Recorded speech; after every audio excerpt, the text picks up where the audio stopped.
कभी कभी हम कुछ रिश्तों पर आंखें बंद करके भरोसा कर लेते हैं, तो कभी कभी उन्हें शक की नज़र से देखने लगते हैं। लेकिन दोनों ही बातें शायद ठीक नहीं होती। ना किसी पर अंधा एतबार करना चाहिए और ना ही किसी पर बिना वजह शक करना चाहिए। मैंने अपनी जिंदगी में ये दोनों गलतियां की थीं, एक रिश्ते पर आंखें बंद करके एतबार किया था और दूसरे पर शक, जिसकी वजह से मेरी पूरी जिंदगी बर्बादी की कगार पर पहुंच गई थी। दरअसल मेरी बीवी मेरे घर से कुछ दूर एक प्राइवेट स्कूल में नौकरी करती थी। वो अपनी ड्यूटी से बहुत देर लगाती थी और मेरे दिल में उसे लेकर अजीब से शक पैदा होने लगे थे। मेरी फितरत में ही शक करना था, लेकिन मैंने शक किसी और पर नहीं बल्कि अपनी बीवी पर करना शुरू कर दिया था। मेरी बीवी बहुत ही खूबसूरत थी। वो नौकरी करती थी और पैसा कमाती थी और मैं खुद मुफ्त की रोटियां तोड़कर खाता था। मुझे समझ नहीं आता था कि छुट्टी के 2 घंटे बाद भी स्कूल में ऐसा कौन सा काम होता है जिसकी वजह से मेरी बीवी को इतना वक्त लग जाता है और फिर वापस आने के बाद भी वह सारा स्कूल का काम साथ में ले आती है। मेरी बीवी की चालें ही मुझे काफ़ी अजीब लगती थीं, खासकर जब भी वह किसी से बातें करती तो मुझे देखते ही खामोश हो जाती, चाहे वह उसके घर वाले हो या फिर मेरी बहन। आज भी मेरी बहन को घर आए काफ़ी देर हो चुकी थी और वह बहुत देर से मेरी बीवी के साथ किचन में खड़ी बातें कर रही थी। लेकिन जैसे ही मैं किचन में पानी लेने के लिए गया, वो दोनों अचानक खामोश हो गईं। ये बात मुझे बहुत अजीब सी लगी। मैं पानी पीकर वापस लौट आया और वो दोनों दोबारा से बातों में लग गईं। उनकी आवाज़ें इतनी हल्की थीं कि मुझे बिल्कुल भी समझ नहीं आ रहा था कि वो दोनों क्या बातें कर रही हैं। वैसे तो नंद और भाभी का रिश्ता बहुत ही खतरनाक समझा जाता है, लेकिन मेरी बीवी और बहन के दरमियान शायद ज़्यादा ही दोस्ती हो गई थी। इसलिए वो दोनों अक्सर बात करती नजर आती थीं। अक्सर ही मेरी शादीशुदा बहन सोनी हमारे घर आती और वो मेरी बीवी से किसी ना किसी कोने में खड़े होकर ऐसे ही बात करती थी। एक दफ़ा मैंने अपनी बहन से जानने की कोशिश की थी कि उन दोनों के दरमियान क्या बातें होती हैं, लेकिन मेरी बहन हमेशा मुस्कुराकर बात को बदल देती और मुझसे कहती, खाली दिमाग शैतान का घर होता है और तुम घर में रह रहकर शकी होते जा रहे हो। अपनी बहन के जाने के बाद जब मैं अपनी बीवी से इस बारे में बात करता, तो वह भी गोलमोल जवाब देकर बात खत्म कर देती। ना जाने उन दोनों के बीच क्या चल रहा था, जिससे मैं पूरी तरह बेखबर था। या फिर शायद मेरी बहन ठीक कह रही थी, सारा दिन घर में रहने की वजह से मेरे दिमाग में उल्टे सीधे ख्याल आते रहते थे। हमारी शादी को 3 महीने हो चुके थे। उन 3 महीनों में मेरी बीवी प्रिया ने पूरी तरह से घर की जिम्मेदारी उठा ली थी और साथ साथ वो स्कूल में पढ़ाती भी थी। मैंने अपनी बहन से शादी से पहले ही कह दिया था कि मैं किसी ऐसी लड़की से शादी करूंगा जिसकी नौकरी होगी, क्योंकि मुझसे नौकरी नहीं की जाती। मुझे घर बैठकर रोटियां तोड़ने की आदत हो चुकी थी। मेरी बहन ने कई महीनों की मेहनत के बाद प्रिया को मेरे लिए ढूंढा था। वो एक पढ़ी लिखी और सुलझी हुई लड़की थी, उसके घर वाले भी बहुत अच्छे लोग थे। लेकिन उन लोगों ने शादी के लिए बस एक ही शर्त रखी थी, वह सादगी से शादी करे, क्योंकि उनके पास भी ज़्यादा पैसे नहीं थे। इसलिए मैंने, ना चाहते हुए भी, प्रिया से शादी की, क्योंकि वह नौकरी करती थी और मैं कुछ नहीं करता था। इसी वजह से मैंने उनकी शर्त को कबूल किया और 4 लोगों की मौजूदगी में प्रिया को दुल्हन बनाकर घर ले आया। शादी के वक्त मैंने कुछ दिनों के लिए एक जगह नौकरी कर ली और फिर शादी के 15 दिन बाद ही मैंने नौकरी छोड़ दी। शुरू में तो प्रिया को लगा कि शायद मैंने ऐसे ही कुछ दिनों के लिए नौकरी छोड़ी है, लेकिन धीरे धीरे उसे अंदाजा हो गया कि अब मैं नौकरी नहीं करूंगा बल्कि उसे ही घर चलाना होगा। मजबूरन उसने दोबारा से स्कूल पढ़ना शुरू कर दिया। शुरू में उसने कई दफ़ा मुझ पर नौकरी करने के लिए दबाव डाला, लेकिन फिर वह भी कहना छोड़ दिया। मैं सारा दिन आराम से घर पर पड़ा रहता और प्रिया स्कूल से आने के बाद भी बड़ी फुर्ती से घर के सारे काम निपटाती। प्रिया समझ चुकी थी कि उसके लाख कहने के बावजूद मैं नौकरी नहीं करूंगा, तो उसने इस मामले में पूरी तरह खामोशी कर ली। कभी कभी मुझे अपनी बहन की पसंद पर बड़ा फक्र महसूस होता था कि मुझ जैसे कामचोर आदमी के लिए मेरी बहन ने इतनी पढ़ी लिखी और सलीका वाली लड़की कैसे ढूंढ ली। साथ ही प्रिया के घर वालों पर भी हैरानी होती थी कि उन्होंने अपनी इतनी खूबसूरत बेटी को क्या सोचकर मेरे साथ विदा कर दिया। शादी के इन 3 महीनों में एक दफा भी उनके घरवाले ये देखने नहीं आए थे कि उनकी बेटी मेरे साथ खुश है या नहीं। मेरी बहन की प्रिया से अच्छी दोस्ती हो गई थी। अब जब भी वह आती, प्रिया के साथ काफी वक्त गुजारती। दोनों एक ही उम्र की थीं। वैसे तो मेरी बहन को बहुत बातें बनाने की आदत थी, इसलिए जब भी वह आती, मैं उन दोनों को छोड़कर दोस्तों में निकल जाता। मुझे इस बात का अंदाजा नहीं था कि उनकी आपसी बातचीत का मकसद क्या है। प्रिया को स्कूल की नौकरी करते हुए ज्यादा दिन नहीं हुए थे कि वो बहुत देर से स्कूल से लौटने लगी। उसका मिजाज भी मेरे साथ बहुत बिगड़ा हुआ रहता। मेरे पूछने पर वह कहती, स्कूल में काम बहुत है, इसलिए देर हो जाती है। मगर धीरे धीरे ये वक्त और बढ़ गया। अब वो 2 बजे के बजाय 4 बजे के करीब घर आने लगी। मैं उसका इंतजार करते करते परेशान हो जाता। कई बार मैंने उस पर गुस्सा भी किया, लेकिन वह चिड़चिड़ाकर कहती, अगर तुमसे इतना दिक्कत है तो मैं नौकरी छोड़ देती हूँ। ये सुनकर मैं खामोश हो जाता। अगर वह नौकरी छोड़ देती तो घर का गुजारा कैसे चलता। प्रिया खूब सज-धज कर स्कूल जाती थी। ऐसा लगता नहीं था कि वह पढ़ाने जा रही है। कई बार मैंने उसे कहा, इतनी सज-धज कर जाने की क्या जरूरत है। वह हंसते हुए कहती, अभी तो नई नई शादी हुई है। स्कूल में सभी टीचर ऐसे ही तैयार होकर आती हैं। कुछ दिनों से उसकी मम्मी की तबीयत बहुत खराब थी, लेकिन प्रिया स्कूल से इतनी देर से आती थी कि मम्मी के घर जाने का उसे वक्त ही नहीं मिलता। मैंने कहा, एक दिन की छुट्टी लेकर अपनी मम्मी के घर चली जाओ। उसने साफ मना कर दिया। मुझे समझ नहीं आया कि एक दिन की छुट्टी से क्या कयामत आ जाएगी। फिर 4 दिन और गुजर गए। इतवार को प्रिया ने कहा, आज मुझे मम्मी के घर ले चलो। मैं तुरंत तैयार हो गया। वहां पहुंचकर वह अपनी बहनों के साथ धीमे लहजे में बात करने लगी, जो मुझे सुनाई नहीं दी। वो कुछ देर के लिए अपनी बहनों के साथ कमरे में बंद हो गई। जब बाहर आई तो उसकी हालत अजीब थी। जब सुबह को हम घर लौटे तो मैंने गुस्से में पूछा, आखिर ऐसी कौन सी बातें हैं जो मेरे सामने नहीं हो सकती। वह चौंकी, फिर कहने लगी, बहनों की आपस की कुछ बातें होती हैं, आपको जानकर क्या मिलेगा। हर गुजरते दिन के साथ मैं प्रिया को बदलते हुए देख रहा था। ऐसा लग रहा था जैसे वो मजबूरी में मेरे साथ रह रही हो। मेरा दिल भी अजीब से जज्बातों से भरने लगा था। एक दिन मेरा दोस्त रोहित अपनी बीवी के साथ अचानक मिलने आया। हमारा घर ज्यादा बड़ा नहीं था, बस 2 कमरे थे। रोहित मेरे साथ लाउंज में बैठा और उसकी बीवी प्रिया के साथ बेडरूम में चली गई। लेकिन मुझे हैरत तब हुई जब प्रिया ने कमरे का दरवाजा अंदर से बंद कर दिया। ये पहली मुलाकात थी, फिर कमरे का दरवाजा बंद करने की क्या जरूरत थी। प्रिया अगर पर्दा डाल देती तो मुझे इतना अजीब महसूस नहीं होता, लेकिन दरवाजा बंद करना कुछ ज्यादा ही था। वो दोनों तकरीबन आधे घंटे कमरे के अंदर बंद रहे।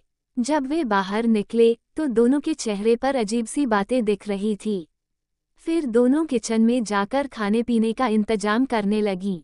रोहित ने शायद इस बात पर ध्यान नहीं दिया, लेकिन मैं प्रिया को बहुत ध्यान से देख रहा था। अब ये बात मेरे लिए एक पहेली बन गई थी। आखिर प्रिया औरतों के साथ ऐसी कौन सी राज की बातें करती थी, जिसके लिए उसे तन्हाई की जरूरत पड़ती थी। प्रिया की भाभी ने हमारी शादी वाले दिन मुस्कुराते हुए मुझसे एक बात कही थी, जो आज मेरे कानों में गूंज रही थी, तुम इसे विदा करवा कर ले जाओ, फिर तुम्हें पता चलेगा कि किसी मर्द के साथ इसका गुजारा नहीं हो सकता। उस वक्त मुझे उसकी बात बहुत बुरी लगी थी।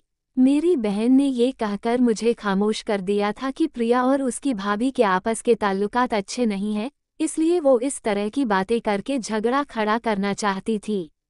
उस समय मुझे लगा कि मेरी बहन ठीक ही कह रही थी, पर आज न जाने क्यों प्रिया की भाभी की बातें मेरे कानों में गूंज उठी थीं। रोहित और उसकी बीवी तो खाना खाने के बाद वापस चले गए थे, लेकिन मेरे दिमाग में सवालों की एक जंग छिड़ चुकी थी। मैंने प्रिया से साफ साफ लफ्जों में पूछा, रोहित की बीवी के साथ कमरे का दरवाजा बंद करने की क्या जरूरत थी? मेरी बात सुनकर प्रिया के होश उड़ गए। वो चीखने लगी, खुद तो आप कुछ करते नहीं और मुझ पर नजर रखते हैं जैसे मैं किसी मर्द के साथ हूँ। रोहित की बीवी एक औरत है, हम दोनों एक साथ कमरे में बैठकर बातें कर रहे थे। लेकिन प्रिया के अंदाज और आवाज इस बात की गवाही दे रहे थे कि कमरे के अंदर होने वाली बातें कुछ और ही थीं। अगले दिन जब प्रिया स्कूल के लिए रवाना हुई तो बिना कुछ सोचे समझे मैं उसके भाई के घर चला गया। मुझे ये जानना था कि आखिर प्रिया के पास औरतों के साथ बंद कमरे में करने के लिए ऐसी कौन सी बातें थीं जो मैं नहीं जान सकता था। प्रिया का भाई नौकरी पर गया हुआ था। उसकी भाभी ने दरवाजा खोला।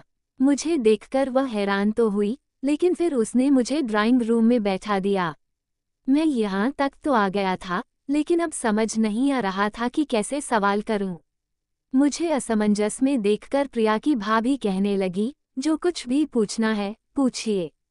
उनकी बात से मुझे थोड़ा हौसला मिला। मैंने कहा, जो भी सच है आप खुद ही बता दें।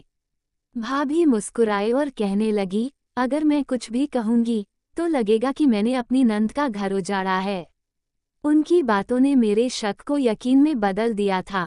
हालांकि भाभी ने कोई सबूत नहीं दिया, फिर भी मैंने मान लिया कि प्रिया एक अच्छी औरत नहीं है। घर लौटकर मैंने उसके सारे सामान की तलाशी ली, लेकिन कुछ भी हाथ नहीं लगा। जब प्रिया स्कूल से लौटी तो मैं खामोश था, पर उसकी हरकतों पर नजर रखे हुए था। अगले दिन फिर प्रिया को स्कूल से आने में कुछ ज्यादा ही देर हुई, तो मैं उसे देखने के लिए स्कूल चला गया। प्रिया की भाभी की बातों ने जलती पर तेल का काम किया था। घर में खाने के लिए कुछ नहीं था और मैंने दोपहर का खाना नहीं खाया था, इसलिए मुझे ज्यादा गुस्सा आ गया। इत्तेफाक से स्कूल के दरवाजे पर चौकीदार मौजूद नहीं था, इसलिए मैं आसानी से स्कूल के अंदर दाखिल हो गया। सामने प्रिंसिपल का ऑफिस था। जैसे ही मैं दरवाजे पर पहुंचा, ये देखकर मेरे होश उड़ गए कि सोफे पर प्रिंसिपल मेरी बीवी के साथ बैठी थी और जो कुछ उनके दरमियान चल रहा था वो मेरे लिए नाकाबिले यकीन था। प्रिया ने भी मुझे देख लिया। लपक कर मेरे पास आई, लेकिन मेरा गुस्सा अपनी इंतहा पर पहुंच चुका था। मैंने एक जोरदार तमाचा उसके चेहरे पर दे मारा। मैं कामचोर जरूर था, लेकिन बेगैरत नहीं था जो अपनी बीवी की इस बेवफाई को बर्दाश्त करता। प्रिया रोते हुए कुछ कहना चाह रही थी, लेकिन मैं कुछ सुनने को तैयार नहीं था। पिछले कुछ महीनों से मैंने बहुत कुछ देखा और सुना था, जो अब पूरी तरह खुलकर सामने आ चुका था। उसी वक्त प्रिंसिपल ने आकर प्रिया को मेरे कहर से बचा लिया और मुझे धमकी दी कि वो मुझे जेल भिजवा देगी, प्रिया पर जुल्म करने के आरोप में। पर अब मुझे कोई धमकी नहीं डरा सकती थी, क्योंकि अब मैंने तय कर लिया था कि मैं प्रिया से ताल्लुक नहीं रखूंगा। मेरा खून उबल रहा था ये सोचकर कि मुझे धोखा देने में मेरी बहन भी शामिल थी। मेरी बहन को पहले से ही प्रिया की पूरी कहानी पता थी, लेकिन उसने मुझे कुछ नहीं बताया, क्योंकि वो हमारी शादी करवाना चाहती थी। आज मुझे समझ आ गया था कि प्रिया की अपनी बहनों के साथ बंद कमरे में जो बातें होती थीं, वो क्या थीं। और रोहित की बीवी भी इस सब में शामिल हो जाएगी, ये तो मैंने सोचा भी नहीं था। प्रिया मुझे रोकने की कोशिश कर रही थी, लेकिन प्रिंसिपल ने उसे यह कहकर मेरे पीछे आने से रोक दिया, तुम्हारे जैसे मर्द के साथ जिंदगी बिताने से बेहतर है कि इस रिश्ते को हमेशा के लिए खत्म कर दो। वो प्रिया को बहुत प्यार से समझा रही थी कि तुम्हारे पास आगे बढ़ने के कई रास्ते हैं, जरूरी नहीं कि तुम अपने कामचोर पति के साथ समझौता करो। मैं प्रिया को वहीं छोड़कर घर चला आया। काफी देर बाद वो मेरे पीछे घर आई, खुद ही मेरे कदमों में बैठ गई। इतने में मेरा गुस्सा कुछ ठंडा हो चुका था, इसलिए मैं खामोश बैठा रहा। तब प्रिया ने अपनी पूरी सच्चाई मेरे सामने रखी। इसे सुनकर मैं हैरान रह गया। प्रिंसिपल के ऑफिस में जो कुछ मैंने देखा था, वो अधूरा सच था और आधा अधूरा सच हमेशा खतरनाक होता है। पूरा सच तो अब मुझे प्रिया ने सुनाया था। प्रिया एक इंटर पास लड़की थी और वो बेहद खूबसूरत थी, इसलिए उसके लिए पढ़े लिखे और अच्छे इंसान का रिश्ता आता था। प्रिया के घर में उसका भाई इकलौता कमाने वाला शख्स था, जो बहुत अच्छी नौकरी करता था। प्रिया भी अपनी टीचिंग के जरिए उसका साथ निभा रही थी। प्रिया के भाई की नौकरी बहुत अच्छी थी, इसलिए घर के हालात भी काफी बेहतर थे। उसने ये सब देखते हुए प्रिया का रिश्ता कर दिया और उसकी शादी धूमधाम से कर दी। शादी के शुरू में तो प्रिया अपने पति के साथ बहुत खुश थी, लेकिन फिर उनकी खुशियों को प्रिया की नंद, जो आज उसकी भाभी है, की नज़र लग गई। प्रिया की नंद को उसका भाई पसंद आ गया क्योंकि वो बहुत ही ज्यादा अच्छा कमाने वाला और नौजवान था। प्रिया के पहले पति ने अपनी बहन की पसंद को देखते हुए प्रिया पर दबाव डाला और अपनी बहन की शादी प्रिया के भाई से करवा दी। यूं प्रिया के पहले पति की बहन उसकी भाभी बन गई। लेकिन बात यहीं खत्म नहीं हुई थी, बल्कि प्रिया की भाभी यानी नंद ने उसके घर में इस कदर आग लगाई कि उसके पति ने उसे तलाक दे दिया और प्रिया का बसा बसाया घर उजड़ गया। प्रिया की भाभी अपनी मक्कारी से उसके भाई को लेकर अलग हो गई और प्रिया के घर के हालात खराब हो गए। मजबूरन प्रिया को फिर से टीचिंग करके अपना घर चलाना पड़ा। उसकी बीमार माँ अपनी उजड़ी हुई बेटी को देखकर और बीमार हो गई। मेरी बहन ने अपने किसी जानने वाले से प्रिया के लिए रिश्ता लेकर गई और उसे प्रिया बहुत पसंद आई। प्रिया घर के कामकाज में भी अच्छी थी और नौकरी पेशा भी थी। मेरी बहन को अच्छी तरह मालूम था कि मैं कामचोर हूँ और नौकरी नहीं कर सकता, इसलिए उसने प्रिया के साथ मेरा रिश्ता तय कर दिया। लेकिन साथ ही ये शर्त भी रखी कि मुझे ये पता नहीं चलना चाहिए कि प्रिया पहले से शादीशुदा और तलाकशुदा है। शादी के दिन प्रिया को ये बात बताई गई कि मुझे उसकी पहली शादी और तलाक के बारे में कुछ नहीं पता। ये बात प्रिया को बिल्कुल भी पसंद नहीं आई। उसने शादी के पहले दिन से ही मेरी बहन पर दबाव डालना शुरू कर दिया कि वो मुझे उसकी शादी और तलाक के बारे में बता दे। हर मुलाकात में दबे लफ्जों में यही बात होती थी। प्रिया सोनी से कहती थी कि वो मुझे हकीकत बताना चाहती है, लेकिन सोनी उसे रोक देती थी, ये कहकर कि अगर मैंने ये सब जान लिया तो मैं प्रिया को अपनी जिंदगी में नहीं रखूंगा। हर गुजरते दिन के साथ प्रिया को यह एहसास हो रहा था कि कहीं न कहीं वो मुझे धोखा दे रही है। इसलिए वो चिड़चिड़ी होती जा रही थी। वो जब भी अपनी बहनों के कमरे से बाहर निकलती, उसकी आंखें सूजी हुई और चेहरा सुर्ख नजर आता था। वो जब कहती कि उसे मुझसे मोहब्बत है, तो उसकी आवाज में दर्द साफ झलकता था। प्रिया कहने लगी कि वो मेरी कामचोरी से तंग आ गई थी, क्योंकि उसकी तनख्वाह से घर चलाना बहुत मुश्किल हो रहा था।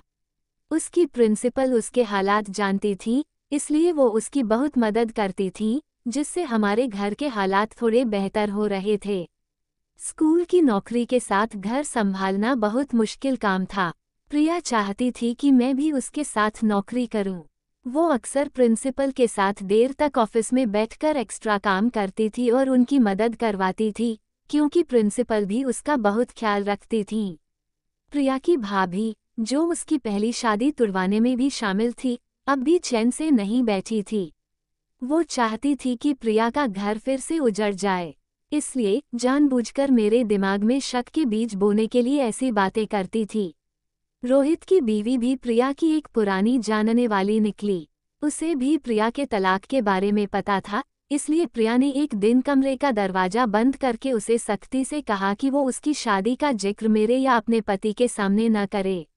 जब मैं एक दिन प्रिंसिपल के ऑफिस पहुंचा, तो मैंने सुना कि प्रिंसिपल प्रिया से कह रही थी, अपने पति से तलाक ले लो, मैं तुम्हारा साथ दूंगी। तुम्हें कभी अकेलेपन का एहसास नहीं होने दूंगी। ये सुनकर मुझे ऐसा लगा जैसे वो मेरी बीवी से किसी खास रिश्ते की बात कर रही थी और उसे मुझसे तलाक लेने की सलाह दे रही थी। मुझे हमेशा से शक था कि मेरी बीवी औरतों में ज़्यादा दिलचस्पी लेती है, लेकिन मैंने कभी ये नहीं सोचा था कि सच इस हद तक होगा। दरअसल उसकी प्रिंसिपल जानती थी कि मैं कामचोर हूँ, और वो इस बात के खिलाफ थी कि मर्द घर बैठ जाए और औरत नौकरी करे। वो अक्सर प्रिया से कहती थी, अगर मर्द अपनी जिम्मेदारियां उठाने के काबिल नहीं है, तो फिर ऐसे मर्द के साथ जिंदगी गुजारने की भी कोई ज़रूरत नहीं। प्रिया मुझसे कह रही थी कि वो मुझसे बहुत मोहब्बत करने लगी है और मेरे बिना नहीं रह सकती। सच कहूँ तो इन 4 महीनों में मुझे भी प्रिया से पूरी तरह मोहब्बत हो गई थी। उसका ये सच जानने के बाद भी मुझे उससे नफरत नहीं हुई, बल्कि हमदर्दी महसूस हो रही थी। मैंने प्रिया से वादा किया कि अब मैं नौकरी करूंगा और उसे कभी किसी भी बात पर शर्मिंदा नहीं होने दूंगा, चाहे उसकी ये दूसरी शादी ही क्यों न हो। पहली बार मुझे अपनी गलतियों का एहसास हुआ था। न जाने समाज में कितने ऐसे मर्द हैं जो घर बैठकर अपनी बीवियों पर शक करते हैं, जबकि उनकी बीवियां न सिर्फ कमाई करती हैं बल्कि घर की जिम्मेदारियां भी उठाती हैं। हमें अपनी बीवियों से मोहब्बत और रहम का सलूक करना चाहिए, क्योंकि वो इसी की हकदार हैं। दोस्तों, ये कहानी हमको कैसी लगी, जो कमेंट सेक्शन में ज़रूर बताओ। चैनल को लाइक, शेयर, सब्सक्राइब जरूर करें। धन्यवाद। आपका दिन शुभ रहे। मिलते हैं अगले कहानी में।